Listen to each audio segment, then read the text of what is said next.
નમસ્કાર દર્શક મિત્રો, આપ જોઈ રહ્યા છો Banas crime 24 news Gujarati channel. હવે જોઈએ આજના મુખ્ય સમાચાર। રાધનપુર વિઠ્ઠલનગર સોસાયટીમાં રહેણાંક વિસ્તારમાં મોબાઈલ ટાવર ઊભો કરવાની કામગીરી શરૂ થતાં સ્થાનિક રહીશોએ ઉગ્ર વિરોધ નોંધાવ્યો। રાધનપુર શહેરના મસાલી રોડ વોર્ડ નંબર 7 ખાતે આહિર બોર્ડિંગ પાસે વિઠ્ઠલનગર સોસાયટીમાં રહેણાંક વિસ્તારમાં મોબાઈલ ટાવર ઊભો કરાવવાની કામગીરી શરૂ થતાં સ્થાનિક રહીશોએ વિરોધ દર્શાવ્યો। સોસાયટીના રહીશોએ રાધનપુર નગરપાલિકાના કચેરી ખાતે આવેદનપત્ર આપ્યું। પાટણ જિલ્લાના રાધનપુર ખાતે મોબાઈલ ટાવર ઊભો કરાવવાની કામગીરી તાકીદે અટકાવવા સોસાયટીના રહીશો એકત્રિત થઈ નગરપાલિકાના ચીફ ઓફિસરને લેખિતમાં રજૂઆત કરવા પહોંચ્યા હતા। રાધનપુર વોર્ડ નંબર 7 ની અંદર મસાલી રોડ પર આવેલ આહિર બોર્ડિંગ પાસે વિઠ્ઠલનગર સોસાયટીની અંદર રહેણાંક વિસ્તારના પ્લોટ નંબર 10 ની અંદર આવેલા પ્લોટમાં મોબાઈલનો ટાવર નખાવાની કામગીરી શરૂ કરાતા સ્થાનિક રહીશોએ વિરોધ દર્શાવ્યો છે। સ્થાનિક રહીશો નગરપાલિકાના કચેરી ખાતે પહોંચી નગરપાલિકામાં આવેદનપત્ર આપ્યું હતું। ત્યારબાદ રાધનપુર ધારાસભ્યને રજૂઆત કરી કલેક્ટરને આવેદનપત્ર મોકલ્યું હતું। રહેણાંક વિસ્તારની અંદર મોબાઈલ ટાવર ન બનાવવા માંગણી કરવામાં આવી છે। ભવિષ્યની અંદર રહેણાંક મકાનની અંદર નુકસાન થઈ શકે તેમ હોય વિઠ્ઠલનગરના રહીશો દ્વારા વિરોધ પ્રદર્શન કરી ટાવરની કામગીરી રોકવા નગરપાલિકા કચેરી ખાતે પહોંચી આવેદનપત્ર આપી રજૂઆત કરી હતી। આ પ્રસંગે મોટી સંખ્યામાં વિઠ્ઠલનગરના રહીશો પાલિકા કચેરી ખાતે પહોંચ્યા હતા અને આવેદનપત્ર આપ્યું હતું। સાથે સાથે રાધનપુરના ધારાસભ્ય લવિંગજી સોલંકીએ પણ રજૂઆત કરી હતી અને પાટણ જિલ્લા કલેક્ટરને આવેદનપત્ર પણ મોકલ્યું હતું।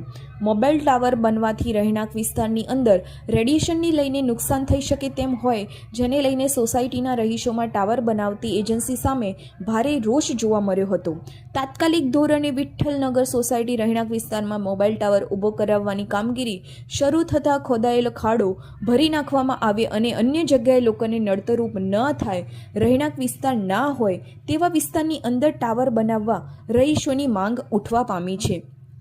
અહેવાલ અનિલ રામાનુજ રાધનપુર, સાથે હરેશ ઠક્કર, બનાસકાંઠા। સોસાયટીમાં અહીંયા ટાવર ના થવો જોઈએ। મારું નામ વિમળાબેન છે અને હું આ સોસાયટીમાં રહું છું, એટલા માટે આ મને નુકસાનકારક છે, બધાને નુકસાનકારક છે, સોસાયટીવાળાની બધાને નુકસાનકારક છે, એટલે ટાવર ના બનવો જોઈએ। હું કાપડી મહેન્દ્રકુમાર મણિરામ, રાધનપુર વિઠ્ઠલનગર સોસાયટી આયર હોસ્ટેલની બાજુમાં મસાલી રોડ 11 નંબરના પ્લોટમાં મારું મકાન આવેલ છે। આજુબાજુના સોસાયટીમાં સોમભાઈ સોલંકીનું મકાન છે, ગેમરભાઈ અને ઠાકોર કેસાજી, આ બધાના મકાનો આવેલ છે। 12 નંબરના પ્લોટમાં કોઈ કંપની દ્વારા ટાવર ઊભો કરવાની કામગીરી શરૂ કરવામાં આવેલી છે અને ટાવરના 15 ફૂટ ઊંડો ખાડો કર્યો છે। પાણી અંદર લગભગ કેર ઉપર પાણી આવી ગયેલું છે। અમે આ માટે થઈ માન્ય શ્રી કલેક્ટર સાહેબ પાટણ, ડીવાયએસપી સાહેબ શ્રી રાધનપુર, મદદનીશ કલેક્ટર શ્રી રાધનપુર, પ્રાંત સાહેબ શ્રી રાધનપુર અને મામલતદાર સાહેબ શ્રી રાધનપુરને આવેદનપત્ર આપી અને ચીફ ઓફિસર સાહેબ શ્રી નગરપાલિકામાં આવેદનપત્ર આપેલ છે। આ કામગીરી કોઈપણ કારણસર બંધ રહેવી જોઈએ। રેસિડન્ટ વિસ્તારમાં કોમર્શિયલ હેતુનો ટાવર બનવો ન જોઈએ।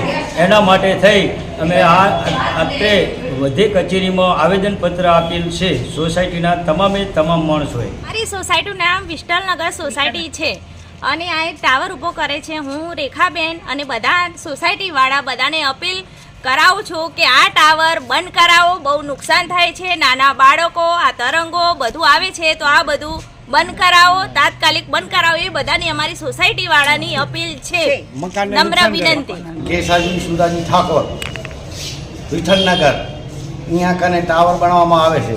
મારા મકાનને પૂરો જોખમ છે। 2 ફૂટ 3 ફૂટ સીટું છે મકાન, 15 ફૂટ મોટો ખાડો ગાળ્યો છે।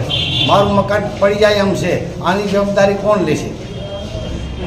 આવેદનપત્ર અમે કલેક્ટર શ્રી પાટણ, મામલતદાર શ્રી રાધનપુર